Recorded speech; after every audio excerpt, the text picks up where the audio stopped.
जी, मेरा नाम राम किशोर सिंह है। सर अपना पूरा परिचय दें आप। मेरा नाम राम किशोर सिंह है।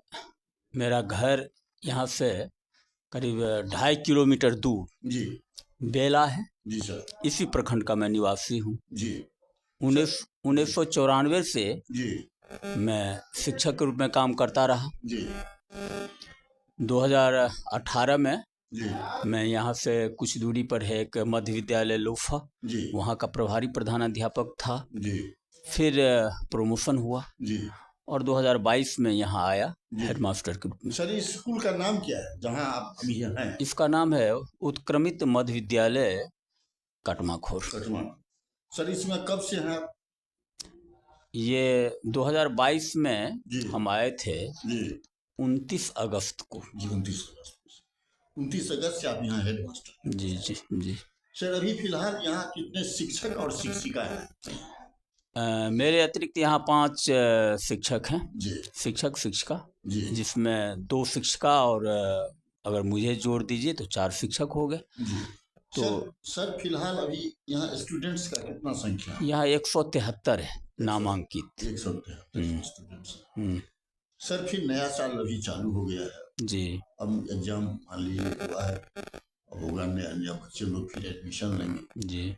सर आपको बहुत स्कूल के बारे में बहुत अनुभव है, तो अभी शिक्षक हैं, कारण बहुत जगह से आप आए हैं। जी।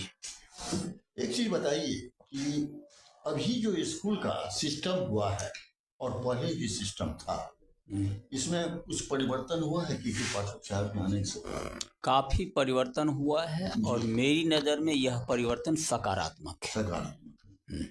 इसमें आप लोगों को मान सम्मान भी बढ़ा है? जी हाँ, देखिए जो ये प्रयास कर रहे हैं, जी शिक्षकों की ये शिकायत है कि हमें समाज में सम्मान नहीं मिलता है, जी लेकिन मेरा मानना है कि जी जो शिक्षक समर्पित भाव से काम कर रहे हैं उनको जी। सम्मान मिलता है। जी सम्मान उनको नहीं मिलता है जी जो अपने काम में कटौती करते हैं। जी।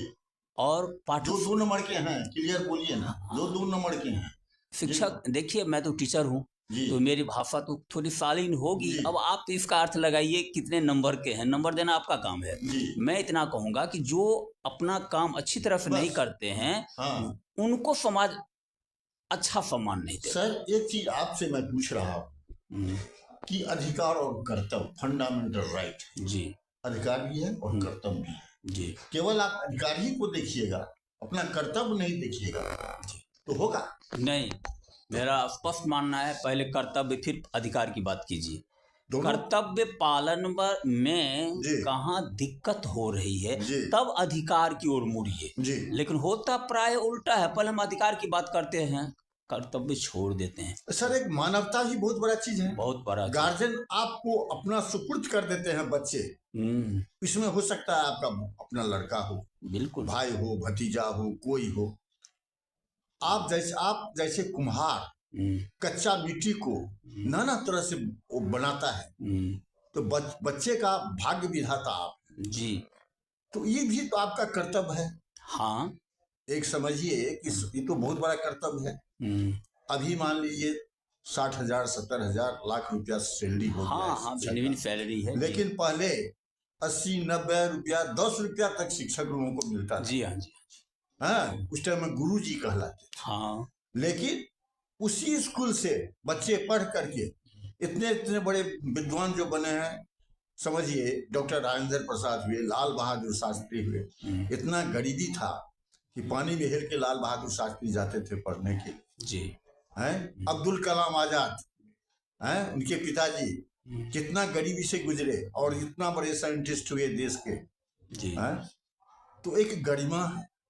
हाँ हैं एक शिक्षक का समझिए कि बहुत बड़ा गरिमा है। जी हाँ जी। हैं जहाँ निकलिए मास्टर साहब प्रणाम, मास्टर साहब प्रणाम। हैं एक इज्जत मिलता है, सम्मान मिलता है। सर आप इस पर क्या कहना चाहते हैं, शिक्षक को क्या करना चाहिए? ना देखिए एक ही बात है जी कि अगर टीचर जी यह मान ले जी कि विद्यालय का बच्चा मेरा अपना बच्चा है, जी। उसे किसी प्रशिक्षण की जरूरत नहीं। जैसे माँ को अपने बच्चों को पालने के लिए किसी प्रशिक्षण की जरूरत नहीं होती है, ठीक यही बात अगर टीचर ये मान ले जी कि ये विद्यालय का बच्चा मेरा बच्चा है, जी तो समझिए कि सारी समस्याओं का हल हो जाएगा। कैसे प्यार से पढ़ाना है, जी खेल के समय में खेल का अवसर देना है, जी भोजन का प्रबंध करना है, प्रेम से भोजन करवाना है। और कभी भी विद्यालय में हम तो अभिभावक को कहते हैं कि केवल समय पर आप बच्चे को भेज दीजिए, फिर मेरी जिम्मेदारी है। आप भूल जाइए कि मेरा बच्चा वहाँ किस तरह से, अगर कहीं स्वास्थ्य संबंधी समस्या आती है तो मैं निजी प्रयास से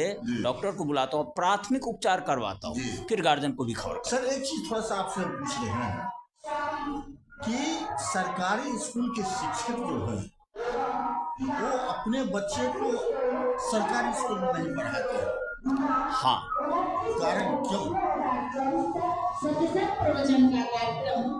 यही इंगित करता है जी कि हम शिक्षक जी बच्चे का उतना ख्याल नहीं रखते हैं जी। जितना रखना चाहिए। जी। मैं अपना उदाहरण देता हूँ। जी मेरे 3 बच्चे हैं। जी 2 छोटे छोटे थे, जी। दूर में नौकरी करता था, जी। तो उनको पब्लिक स्कूल में भेज दिया। जी लेकिन जब तीसरा बच्चा मेरी बेटी थी, जी वो जब पढ़ने लायक हुई जी तो जिस विद्यालय में मेरा ट्रांसफर होकर आया, लोफा मध्य विद्यालय में उस समय आया, जी 2006 ईस्वी की बात कर रहा हूँ। जी मैंने अपनी बच्ची का नामांकन पब्लिक स्कूल से कटा के उसमें कराया जी और स्वयं क्लास लेता था, जी। मैथ, साइंस, इंग्लिश, जी और उसको पढ़ाता था क्लास में। उसके साथ सारे बच्चे को पढ़ाता, कहता था कि ट्यूशन करने की कोई जरूरत नहीं, तू मेरा जी। क्लास रेगुलर कर। जी और मेरी बच्ची जी सरकारी विद्यालय में पढ़ते हुए जी। थ्रू आउट फर्स्ट क्लास हुआ, थ्रू आउट जी मैट्रिक, IAC, ग्रेजुएशन, ट्रेनिंग। और खुशी हो रही है कि आज